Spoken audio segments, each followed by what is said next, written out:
with him, and then we had the opportunity of speaking.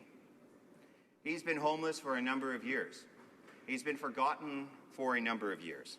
People haven't seemed to have cared about him, nor about his wife. They sleep under a bridge in Winnipeg. And he told me about how many foster families he had been in throughout his life. 70, if you can believe it. He had been in 70 foster families throughout his life, taken by the government, who was supposed to be a good parent to him, and buttressed and thrown about from family to family, with really no one to care for him. Imagine the type of individual that creates the sense of connection to others, when no one, even as a child, really truly wants you. And he asked me, Robert, what is the federal government doing for me? I don't read the newspapers. What are you doing for me? And I was proud to say, well, in Budget 2016, we gave $69.7 million to the provincial government of Manitoba for social housing and social infrastructure. We haven't seen that funding yet actually on the ground to build a house for you yet. We haven't seen housing yet first for you, but I'm trying to work with the provincial government to see if they can get to that point, to that place, so you can actually get you housed, get you something. He said, please, Robert, don't forget about us. I voted for you, he said. I got $10 from picking up beer bottles that I managed to raise $10 to actually buy an ID card so I can go and vote that election because it was so important to me. Don't forget about us. And when you look him in the eyes and you see the tears in his eyes, because at the same time you sense he's a bit ashamed because he's homeless. You have to ask, who are you here to serve? What am I doing in this parliament and who I serve? And I'm reminded time and time again about that in my riding when I do a meet and greet or MP surgery, when I go to the local Tim Hortons or Portage Place Mall. We have a Portage Place Mall which had some racism issues where they were kicking out Indigenous people from this mall about a year and a half ago when I was first elected, because they didn't look right. They weren't welcome in this place. And we seem to have fixed that problem. But I do my meet and greet in there so people who are still poor and don't look quite right can still go into the mall and sit down at the food court, and maybe I'll buy them a cup of coffee, and I get to hear their stories and to hear what's going on in their lives. And so I remember a young lady from an Indigenous northern community who on a Friday afternoon at 3:30 p.m. sits down in front of me and says, Robert, this is the troubling part. She smelled like she had been doused in kerosene. She was obviously a gas sniffer, and she had some addiction issues, and she had the smell of alcohol as well on her breath. She had the glassy eye look in her eyes. And she starts telling me, Robert, help me. I'm on the streets. I've been here for 2 weeks. I just want to remind him that he can't use his own name in the House. And you can't use my own name. I appreciate it. She told the member who is speaking that she told me, the member who is speaking, me, she told me, help me, get me off the street. And so at 3:30, I start calling around to homeless shelters and to addiction centers. And at 3:30 on a Friday afternoon, it seems that no one's around to actually respond to those needs. And this is part of the issue about budgets. Budgets are these large macro things, Madam Speaker. But the issue goes far deeper, is actually how we implement that budget on the ground day in and day out. And for me, that's the issue, is how do I obtain services for this young lady? How do I get her the addiction counseling that she needs so she can be successful? Because she wasn't happy working the streets. She had come as a refugee from a northern community looking for better services, a better way, and she ended up slipping completely through the cracks. And by 4:30, 5:30, 6:30, I had nothing that I could offer her. And that's heartbreaking for an individual MP. All I could do was listen to her story, try and find whatever services were existing, but even then, no one seems to respond on a Friday afternoon. And so as we start moving forward in refastening this budget, I call upon the federal government to really think about how our bureaucrats, our educated bureaucrats who have bachelor's degrees and master degrees in urban design and social work and in finance, how they actually go about crafting the policy that goes on in the ground, how it actually impacts the people on the ground, how we ensure that we actually protect not those who don't need to be protected, but those who really need to be protected. And so for me, this is the thing that pushes me to ask those bureaucrats to go on the ground, to go in the trenches, to talk with the people who need to be talked to. And I was proud to do these town halls on homelessness recently, as well as on social housing, asking people who are homeless themselves to go in the homeless shelter and ask them what they want, what they need, to ensure that we actually get stuff for them. For instance, I know in the budget, I don't want to do a whole bunch of stats because stats people forget about, but, we are contributing $11.2 billion over 11 years to a variety of initiatives to build and renew and repair Canada's stock of affordable housing.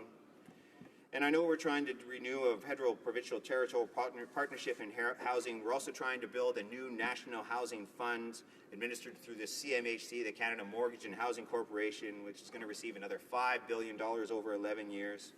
And I know we're also trying to target housing for people off reserve and trying to tackle homelessness as well. But these things are the macro level, and I want to push my ministers, our ministers, to really work for the people on the ground. And so I'm going to leave you with one final quote, one final short little quote. Each of us has a vision of good and evil. We have to encourage people to move towards what they think is good. Everyone has his or her own idea of good and evil and must choose to follow the good and fight the evil as they conceive them. That would be enough to make the world a better place. And once again, a quote from Pope Francis himself. So thank you, Madam Speaker. Questions and comments, questions et commentaires. The honourable member for Edmonton, Wetaskiwin. That was very good. That was very good, Madam Speaker. My question for the member, in this budget, we had the opportunity to consider a Canadian Autism Partnership, and then it didn't find its way into the budget, and we had an opportunity to consider it in a vote last week. Now, the Canadian Autism Partnership is something that was put in budget, the working group was funded in budget 2015 by our government, $2 million to bring a group of experts together, world-class researchers, stakeholders from across the country. We had a 7-person self-advocate advisory group that was part of it. They consulted with over 5,000 Canadians, worked for 2 years, and submitted a budget ask for 10 cents per Canadian per year.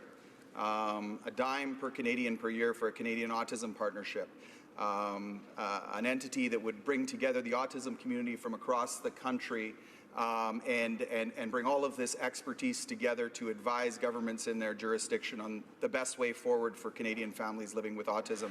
I wonder if the honourable member could simply explain why his government and why he opposed this motion in the vote last week. The honourable member for Winnipeg Centre. Well, I'd like to thank the honourable member from Edmonton, Wetaskiwin, for the question.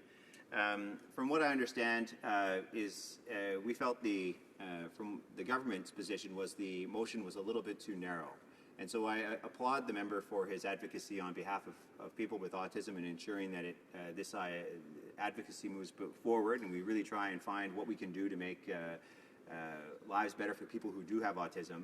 But I also understand the Minister of Health is actually trying to build some form of framework, trying to actually build a better policy that will build off of that motion. So I don't think the debate is completely over. I think it's something that's going to move forward still, and I think the member should congratulate himself for the hard work that he's been doing.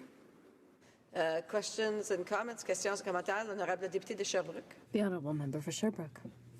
Thank you, Mr. Speaker, or rather, Madam Speaker.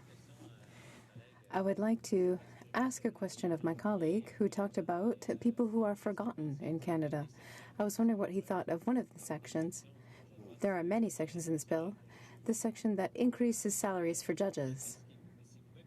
I was wondering if he could comment on the fact that judges, who are already well paid, are going to receive a pay increase.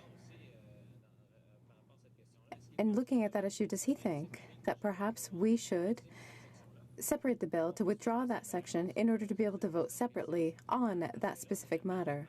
Because as parliamentarians, we're being called upon to vote on the entire bill. There's no way of voting on different sections of it.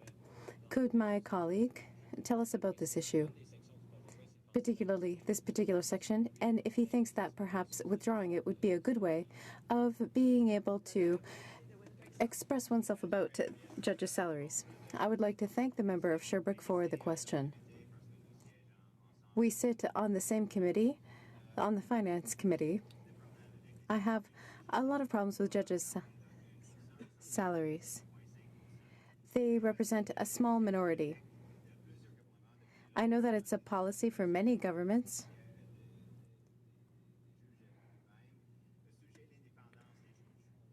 to respect the independence of judges. But there's one problem. It's that judges have higher incomes than parliamentarians do. I think that that is a problem. And so I don't really agree with the salary that judges receive because it's $340,000 a year. One of the reasons given is that we can't have corrupt judges. We need judges who can stay above that. But what type of message does this send about judges' reputation in our society? For me, personally, yes, it's part of the budget. It's a budget measure, but at the same time, I think that this Parliament should have the courage to further criticize our judges and look more closely at the salaries they receive. They are an integral part of our society. They are not apart from it. That means they should understand what's happening and how the rest of us live with a salary that is a little more average. Resuming debate.